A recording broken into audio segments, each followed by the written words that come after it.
There's a version of you that shows up to work every morning. There's a version that sits across from your family at dinner. One that laughs at the right moments, says the right things, carries itself a certain way in a crowd. And if you've ever sat alone, really alone, and felt a strange distance from all of that, you may have already sensed what Carl Jung spent his life trying to explain. Most of us assume that the self we present to the world is more or less who we are. We might concede we're a little different at home versus at the office. A little more guarded with strangers. A little looser with old friends. But we chalk that up to context, to mood, to social grace. Normal human flexibility. What Jung discovered was something far more unsettling. The face you show the world isn't just a mood.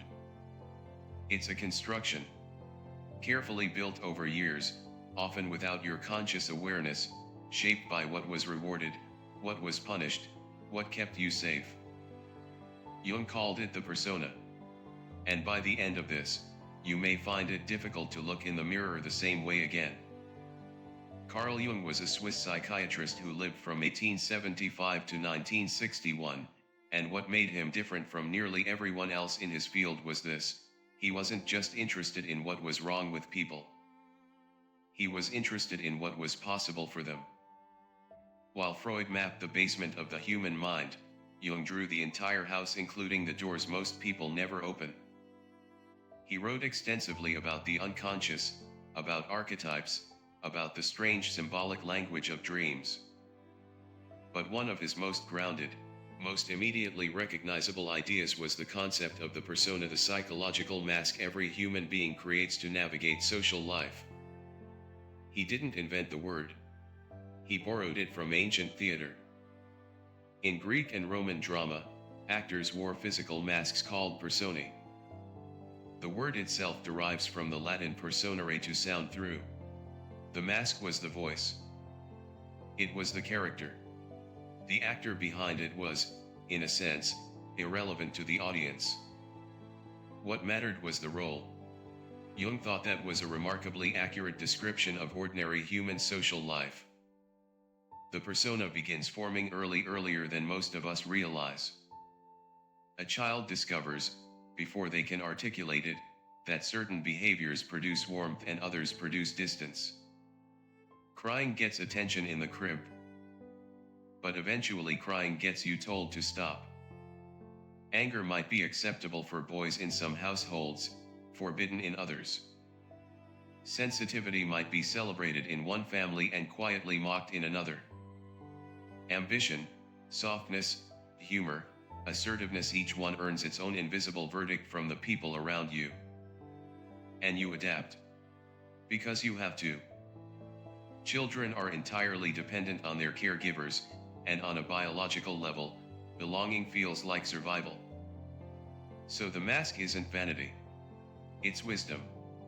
It's the psyche doing exactly what it's supposed to do, learning how to keep you connected to the people you need.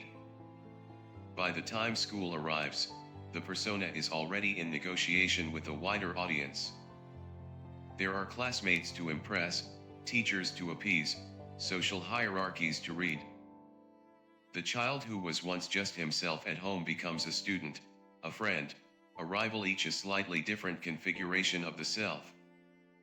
And the configurations that work, that get you laughed with instead of laughed at, that get you included instead of isolated, those get reinforced.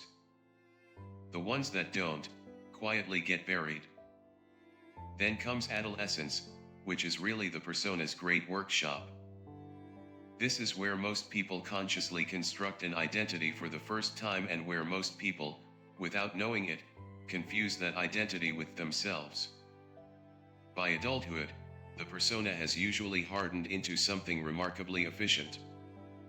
You know what to wear to a job interview. You know the right way to speak to authority. You know how to seem confident when you're nervous, interested when you're bored, composed when you feel like you're quietly falling apart. These aren't acts of deception, exactly. They're social competencies. Jung was clear about this: the persona is not the enemy. Civilization, as he saw it, depends on it. The ability to modulate behavior, to play a role, to meet the world on its terms, that's what makes cooperation possible. What makes contracts meaningful, institutions functional, relationships sustainable.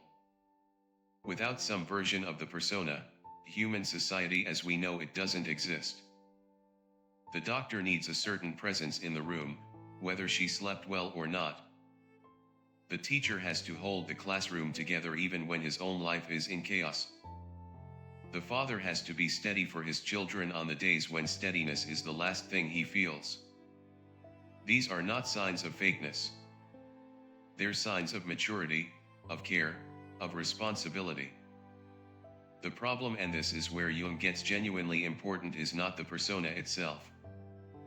It's what happens when you forget you're wearing it. There's a particular kind of person Jung found deeply troubled, not in the conventional sense, but existentially. They had done everything right. Built the career. Earned the respect. Become exactly the person their environment expected them to become.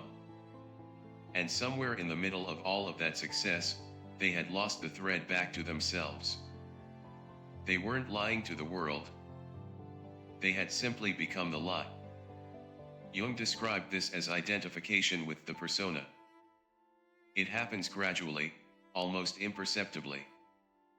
You wear the mask long enough and it starts to feel like your face. The role starts to feel like the self. And when that happens, two things occur that most people only notice in retrospect. First, the approval of others becomes load-bearing. When your identity is your persona, when the mask is all there is, then how others see you stops being feedback and starts being oxygen. You need the validation the way you need the role to be real. Because without external confirmation, there's no you left to confirm. This is where social anxiety lives. This is where the compulsive need to seem successful comes from. This is why some people can accomplish extraordinary things and still feel completely hollow. Second, anything that threatens the persona feels like a threat to survival. A criticism of your work feels like a criticism of your worth. Failure in a role feels like the collapse of yourself. Vulnerability, which is just the experience of being seen as human, feels catastrophic. Because if the mask cracks, there's terror underneath it, not freedom. The result is exhaustion. A very specific, very modern exhaustion. Not from doing too much, but from sustaining a self that was never quite real. Here's where the persona becomes inseparable from another Jungian concept, the shadow. If the persona is everything you want the world to see, the shadow is everything you refuse to see in yourself. Ambitions you won't admit. Angers you've declared off limits. Desires that don't fit the character you've built. Traits that were once punished into silence. They're not opposites so much as mirror images. Every time you construct a persona, every time you say, in effect, this is who I am, you simultaneously create a shadow by deciding what you're not.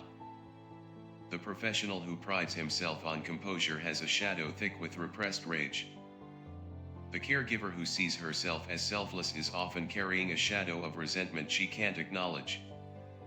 The confident performer conceals, sometimes even from himself, a terrified child who never quite believed in the performance.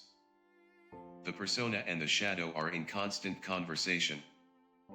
And the longer the mask stays on, the louder the shadow gets. Jung observed something he called the midlife crisis long before the term became cultural shorthand for sports cars and bad decisions. He noticed that many of his patients arrived in their 40s having lived according to a persona that had, up to that point, worked beautifully and then suddenly felt unbearable. The career was exactly what they'd aimed for. The relationship looked exactly as it was supposed to look. The life, assembled piece by piece over decades, was correct. And it was suffocating them. What was happening, Jung believed, was that the deeper self, what he called the self with a capital S, was knocking. The parts of the person that had been suppressed to maintain the persona were asserting themselves, not peacefully. In dreams. In inexplicable depressions. In the strange grief of feeling like a stranger inside your own life. This is what living entirely behind a mask eventually produces, not just emptiness, but a kind of identity vertigo. You've been so busy being someone for the world that you've never quite figured out who you are when no one's watching. And at a certain point, that question becomes urgent in a way that no amount of achievement can answer. Depression, in this context, isn't always pathology. Sometimes it's the psyche refusing to continue a story that no longer fits. So what did Jung actually prescribe? Not the destruction of the persona. Not some romantic retreat from society into radical authenticity. Jung was suspicious of people who claimed to have no persona at all. He thought they were either lying or dangerously unaware. We all play roles. The question is whether we know we're playing them. He called the alternative individuation the lifelong process of becoming more wholly yourself. Not by eliminating the mask, but by developing the kind of self-awareness that lets you pick it up and put it down consciously. The actor who knows he's acting is fundamentally different from one who's forgotten there's a stage. Individuation means being able to show up as the professional when the situation calls for it and then come home and be something more complicated, more honest, more you. It means having a persona without being owned by it. It means the ability to ask, periodically, is this role something I chose? Or is it something that chose me? That's a harder question than it sounds. So here are some questions worth sitting with, not to answer quickly, but to carry. When was the last time you said something that cost you social approval, not because you were being difficult, but because it was simply true? And how did that feel? When you strip away the job title, the reputation, the roles you carry for others, what's left? Not what should be left, not what you'd like to say is left. What actually remains when the audience goes home? Are there parts of yourself you only allow when no one is watching? And if so, what does it tell you that those parts have to hide? Is there anything you genuinely believe, feel, or want that doesn't quite fit the person you built for the world? And what have you done with that? These aren't comfortable questions. But discomfort, in Jung's understanding, is often the psyche trying to get your attention. The mask is not the enemy. The forgetting is. Because you are not the professional or the parent or the charming personality at the party. Those are roles, real roles, useful roles, roles worth playing well. But beneath them is something prior to all of them. Something that existed before the first approval, before the first rejection, before the world started telling you who to be. Jung called the journey toward that something the most important work a person could undertake. Not because it made life easier, it rarely does. But because a life lived entirely on the surface, entirely for the audience, eventually stops feeling like a life at all. There's a version of you that learned to perform. And there's a version that was there before the performance began. The distance between those two things is worth knowing. If something in this video stirred something in you, a recognition, a discomfort, a question you weren't expecting, that's worth paying attention to. That's rarely an accident. We explore ideas like this regularly here. Jung, philosophy, the strange and difficult business of being human. If that's something you want more of, subscribing means you won't miss what comes next. And if this video felt worth sharing with someone who might need it, or someone you think would find it genuinely interesting, that matters more than you might realize. It's how these ideas find the people who are ready for them. The examined life is a long one, worth taking slowly.